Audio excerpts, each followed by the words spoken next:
പാവയ്ക്ക് ഇങ്ങനെ വട്ടത്തിൽ അരിയണം ചെറുതായിട്ട്, കനം കുറച്ച് വേണം അരിയാനായിട്ട്. ഉപ്പ് ഒരു കുറച്ച് കളർ, ഇത് കാശ്മീർ. ഇത്തിരി മഞ്ഞപ്പൊടി ഇട്ടിട്ടുണ്ട്.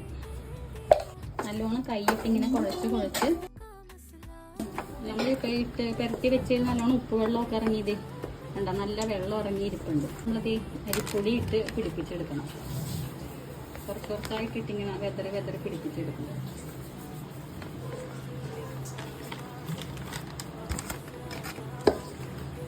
എണ്ണ ചൂടാവുമ്പോൾ ഇങ്ങനെ ഓരോന്നായിട്ട് ഇങ്ങനെ ഇടണം. ഈ കളറാവുമ്പോൾ നമുക്കിങ്ങനെ വറുത്ത് കോരിയെടുക്കാം. ഒരുവിധം ഗോൾഡണുമല്ല ബ്രൗണുമല്ല.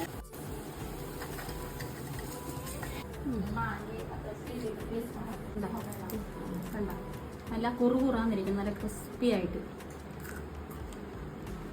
പാത്രത്തിലെടുത്ത് അടച്ച് വെക്കണമെന്നുണ്ടെങ്കിൽ 2-3 ദിവസം വരെ ഇങ്ങനെ ക്രിസ്പി ആയിട്ട് തന്നെ ഇരുന്നോളൂ.